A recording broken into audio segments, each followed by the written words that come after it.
Ah, there's passion fruit in here. That's what smells so good.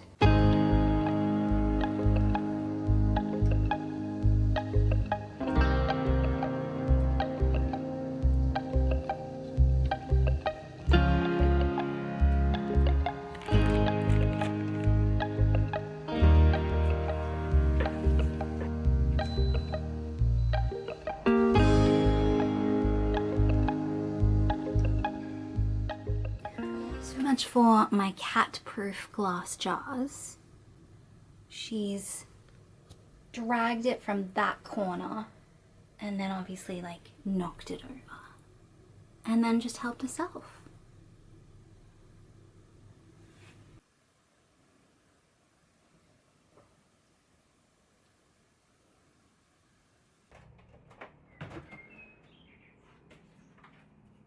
In the interest of being really upfront with you guys, this vlog that you are watching is from several weeks ago.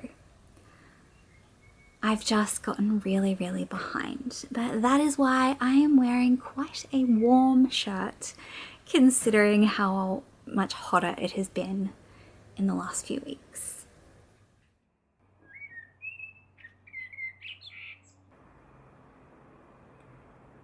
So I filmed some things in the last few days as well, and I'm not sure how I'm gonna roll everything out. I'll have to just put everything into my video editor and see what I come up with to stitch it all together. So yeah, I've got a little bit of stuff filmed that's a little bit older. You probably wouldn't even know if I didn't tell you, but I'm telling you. And then I've got some things that I've just filmed in the last few days. So I'll figure something out. I've had exam week and that kind of thing going on, as some of you may know. So yeah, I've just fallen a little bit behind. Hello cuteness. What are we doing?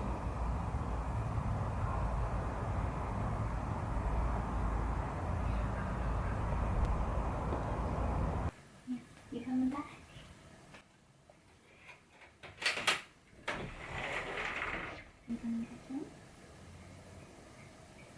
I think you should.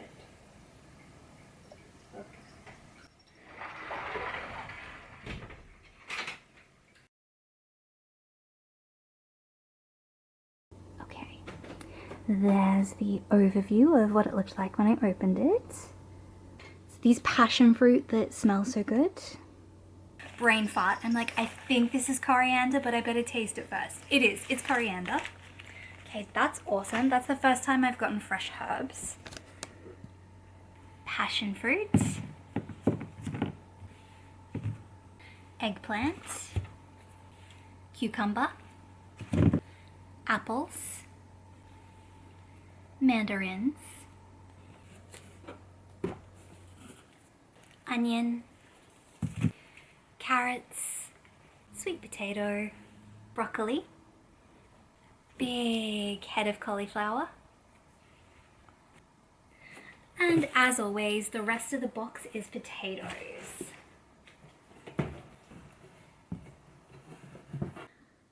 The mandarins are, I think these mandarins will probably be hit and miss. They're very squidgy in places, but everything else seems okay. The eggplant is looking a little worse for wear, but other than that, and it's really good this week. There is an ice cube tray in the freezer that no one's ever used, so I can totally freeze some of the passion fruit pulp. I might wait until tomorrow because honestly, I may end up just binging on passion fruit and eating these all before they go bad anyway. I'm just cooking the last of the beef mince from the freezer. So that will be tonight's dinner and 2 more nights' dinner. The broccoli from the Funky Food box looks like it needs to be eaten today. So I will put that in, and I might put cauliflower as well. And maybe some frozen peas, because I've got frozen peas still. I just picked some more lemons, so I can definitely put some lemon juice in. I'm almost out of salt, which, yeah, that's not good. I do have soy sauce though.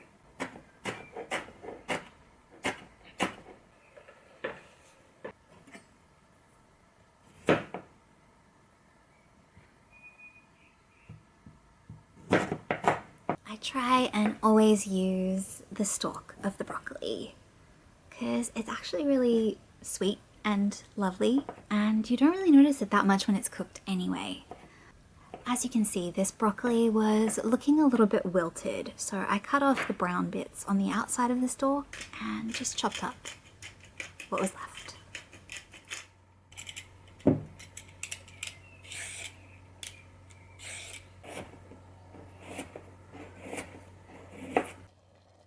If you watched one of my previous vlogs where I talked about having worked out how to store single portions in my freezer, I've had to tweak it a little bit because that serving of rice was way too much.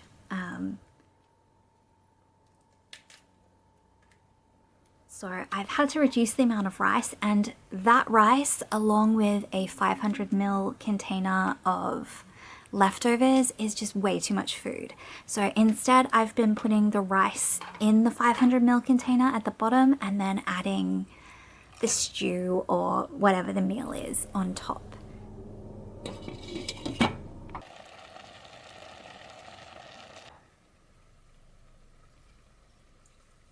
So that seems to be the right amount of food for me for dinner, but I guess you just have to tweak these things so that they work for you.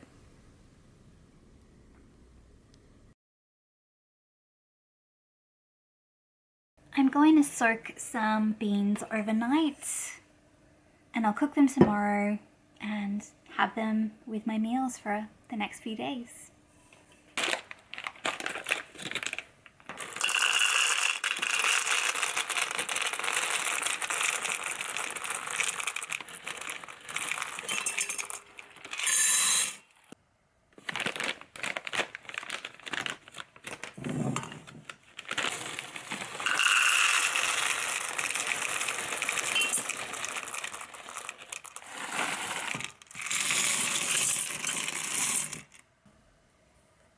If you haven't cooked beans from dry before, you want to soak them in a lot of water.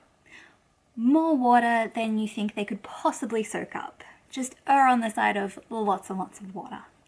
And then you just set it aside to soak overnight. I'm probably not going to cook these until tomorrow afternoon, so they'll be soaking for even longer. It's the next day, and I'm going to drain off the soaking water and put fresh water into the pot. And then cook these in my electric pressure cooker. I've always used a pressure cooker to cook beans from dry, but you can absolutely do them on the stovetop as well. I left the pressure cooker sitting on warm for several hours before I got to them, so that might be why they're a little bit on the mushy side, but that's okay. I don't mind mushy beans. Today I had 2 viewings with different potential housemates that came and had a look at the room, and I showed them around the place. Yeah, so I'm just trying to think it through now that the last person has left. I was so fixated on making them feel welcome and selling it to them to, like, you know, let them know, like, you know, we're good people, like, we're very clean, like, you'd be happy here, that I wasn't spending enough time assessing them to see if it would be a good fit for everybody. I was on the spot. I didn't ask the questions I should have asked, but it's okay. I can text later. Yeah, so I'm just not 100% sure, and I really need to think it over. We all have our own prejudices and bias. We can't help it. It's the way our brains are wired. And what I'm referring to is people who love animals and people that are indifferent to animals. But if the person is just indifferent to animals, does that make them a bad person? I don't know. My prejudice is getting in the way, and I need to try and see through that.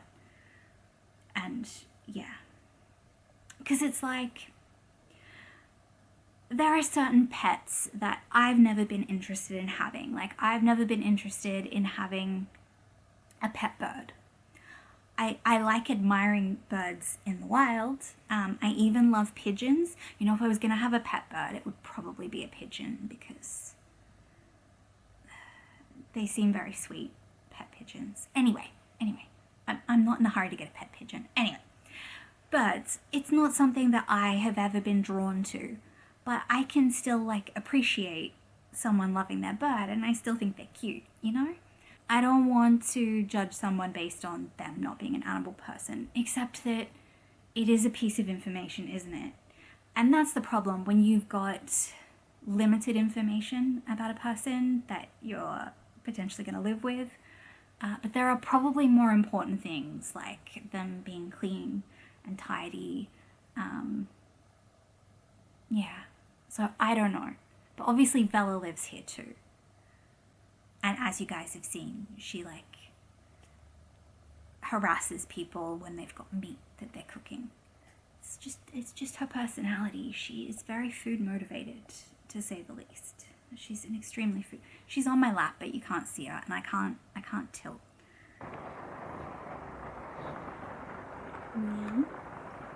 Are you good?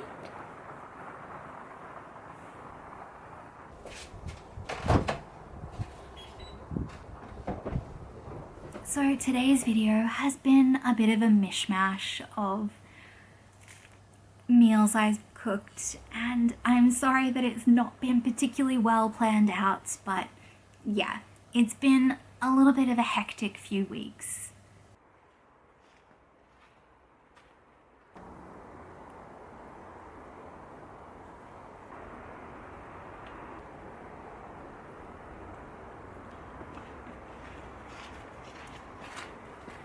So I always make a rich fruit cake for my family for Christmas, and I'm going to be seeing 2 of my sons for Christmas this year in just a few weeks. I haven't been able to afford, because it's a rich fruit cake, it has like some sort of spirit like brandy or rum. I usually use rum, but I've worked out what I'm going to go and buy. It's $14 for 150 mils, which should be enough. I think I soak the fruit in 100 mils of brandy, and then you also feed the cake afterwards. So yeah, I think 150 mils should do it. It's gonna have to do it. I've bought all the other ingredients for the rich fruit cake over the weeks, but I hadn't yet been able to buy the alcohol for it.